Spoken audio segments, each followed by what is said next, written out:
What's going on, Fifth Fam? Here we are in the midst of organized chaos again. So, if you're just haven't been following since I started this channel, and I was unemployed and going for a job and everything. In September of 2025, got a job, and things kind of slowed down from vlogging and activities, working out, blah blah blah. Here we are, almost a year, almost a year. and, and there we go, laid off again, fourth layoff.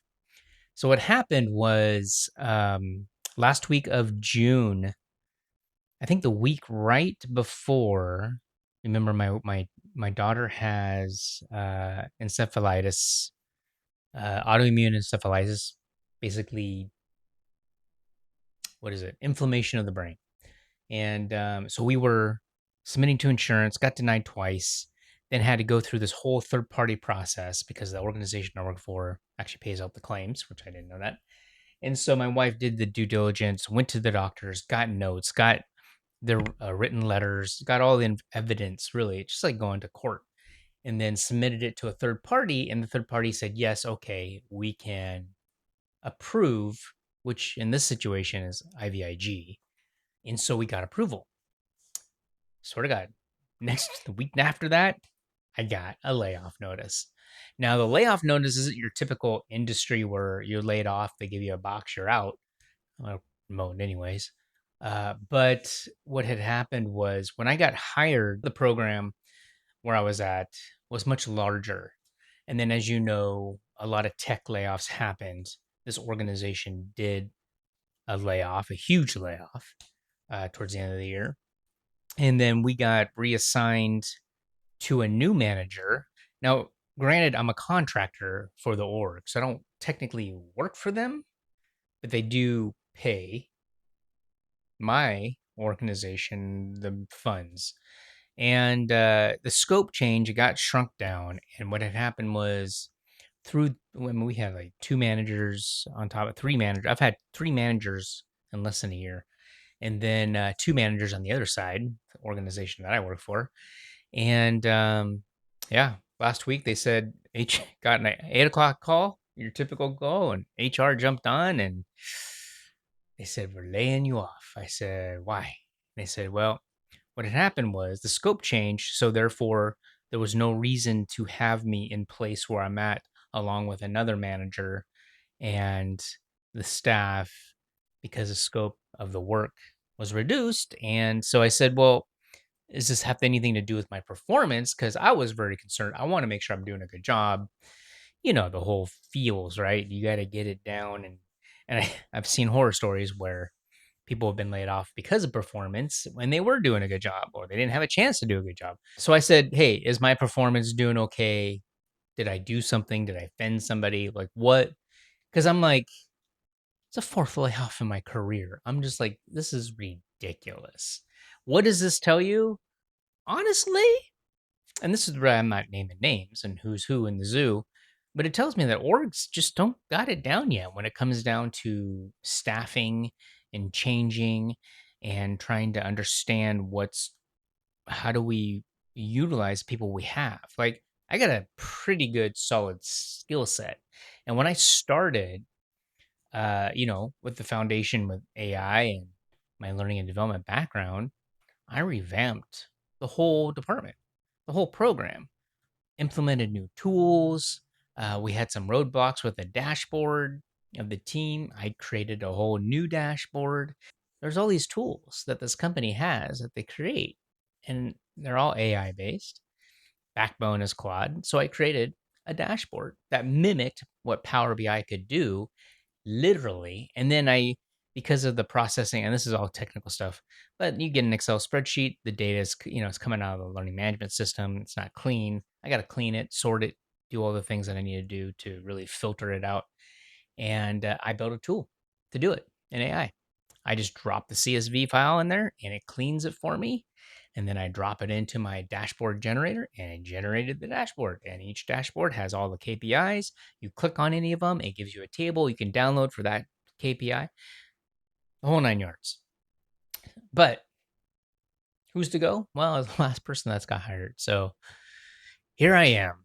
Last day is going to be in August, and which is kind of weird because they've got like 4 or 5 people taking over my job. So I'm divvying out tasks and things that I do, and which is kind of interesting. So I'm playing ball. I'm like, okay, this is what I did, and I'm cleaning up things and making sure they're efficient, making sure they're clear. But I'm back searching for a job. I mean, what are you going to do? This is all you can do is just keep pushing forward. And then, now that the insurance has proved my daughter's situation, we got to make sure, well, can I move laterally within the company I'm at to keep that? Or do I find a new job and try to get, if we get different insurance, and we got to go through the whole approval process again. So it's just a mine. What is it? My stepdad would say, which I never understood this phrase, but he said, you sit in a world of shit and you don't know where to spit, which didn't really make sense to me. I'm like, okay, I understand the frustration, but it's kind of more like you sit in a bunch of poo and you don't know what to do. That's how I see it. So, uh, after being laid off 4 times, I'm like, okay, how do I hack this system? How do I get to the point where I am, I can succeed in life without having to depend on another entity? And so, and I know there's a lot of people out there doing these side hustles. So part of me was like, okay, so if I were going to do a side hustle, what would I do? What could I do to make it fun? So I'm starting to look at different avenues. I really was, in the beginning, the first time I got laid off, or the last time I got laid off, I was looking at these AI ads and I was like, oh, that's what I need to do. I want to do that. That looks fun. And so I tried an ad just to see the workflow. And I like to teach you guys how to do this. This is easy. And I'm also looking at a course for people who don't understand AI or they feel like AI is way past them and they can't catch up. I'm here for you. Let's talk about it. I'm going to break this down. So we're not going to do it today, but I'm starting to develop the curriculum on how to do that, and we'll go step by step. We'll get the videos out. I'll create the documents. So if you haven't subscribed, subscribe now so you don't miss out. And down below, I made a prompt for you all. If you're all looking for a job, or if you're employed, not employed, looking for a job, either way, I made a prompt. This is a hack that I found in Reddit, and which was the last time I was laid off. And it's how do you filter the job and find the job that's posted most recent? Because as you know, and this is for LinkedIn, as you know, in LinkedIn, a lot of people hate it because every time they go and they look at a job, over 100 people have already applied. And I think the game, which is kind of what I did with this position that I was at, or I'm at now, is that if you're within the top 20 who apply, and you have a good resume and you qualify, you'll get in. You'll get a resume. You'll get an interview. You get a screening, the whole 9 yards. But if you're like, it already says 100 apply, which you still apply, but the chances are lower that you're actually going to get any attention. The other thing that I've failed at many times, but was networking. You have to network. If you find a job, look at in LinkedIn, look at who else you know who came from the same school or worked at the same companies, reach out to them, get a referral. That highlights you a lot better than being within the top 20 that I found. So this position that I received, same thing. I reached out to someone who was working here, got a referral. That's what got me the interview. And I was also within the top 20. So that helped. So as an example, the once you start creating the links, you'll have them. So AI program manager, you click on that.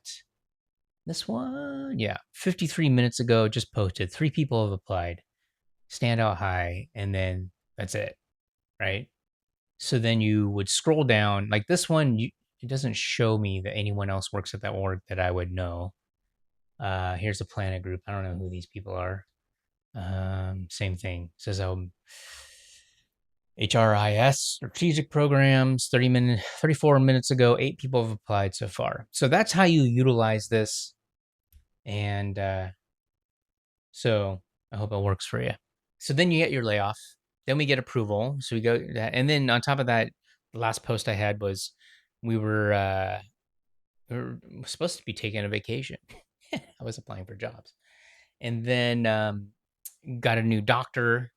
Yeah. Now everyone, if you know, I have citrin deficiency, so I'm gonna put a link in the show notes so you understand what that is.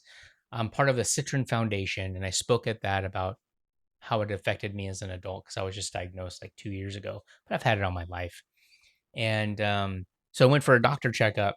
What do I have? Well, citrin patients typically have fatty liver.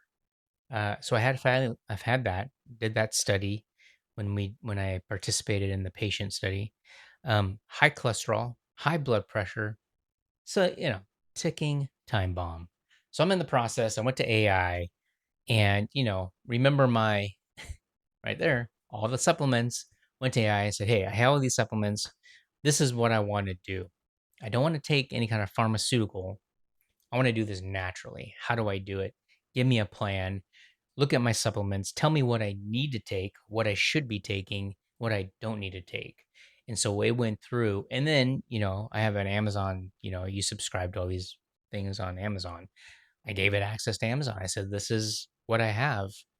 Tell me what I need to keep subscribing to, what I need to cut out." So trying to do that. Plus, it mitigates a lot of unnecessary costs. And I think the long term goal is to have a side hustle, enjoy what I'm doing, and continue to work for some kind of steady income so that we can have medical insurance for the family. My daughter has hypophosphatasia. She had that diagnosis of it's basically PANS, but the uh, autoimmune and encephalitis. My wife has hypophosphatasia. She's not on the shot yet because she's still breastfeeding.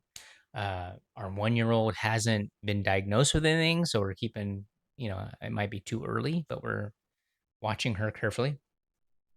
So there's a lot going on. Let me just say, we're renting a house right now. Just moved in February, most likely because of this new job, and it's just like, but there was always a reason. If you look back from all the crap that you've been through, there's always been a reason that led you here. There's something that you're supposed to learn, or something you're supposed to accomplish, or something that you're gonna move into. And the last time I got laid off, for me it was AI. I started learning more about AI because it was just advancing, and that was the thing. And then what else? My PMP. I had my PMP before. My PMP came in right when I was getting laid off 2 times previous. So it's this, it's you have to be a constant learner to survive in this world. But that's where we're at. So take a look at the link below. There's your hack. It's a prompt. Made it into a prompt. Just throw it into any LLM they're using. If it's Chat, if it's Gemini, if it's Claude, if it's Perplexity, it should work in all those. Should ask you questions, what you're looking for, and then it'll give you a link. It'll make a link for you. They click on, and it'll start searching on LinkedIn and show you the most recent. And just use that. You just keep using the link continuously. I do that like once a day, every other day of other jobs. And I have different titles too. So use it, collect a multiple sort of links of different names of jobs that you're looking for. And it'll do that search, and it should show you the top ones. Like an example. Um, Most recently, I just did one for program management, learning and development, AI enablement, and it showed. So I'll keep you posted. We'll do a more in depth once I get things settled and figured out. I'm still in this transition mode. I'm still in this kind of mental mode of trying to wrap my brain around everything and try to sort things out. Clock's ticking, 3 weeks left. Here we go.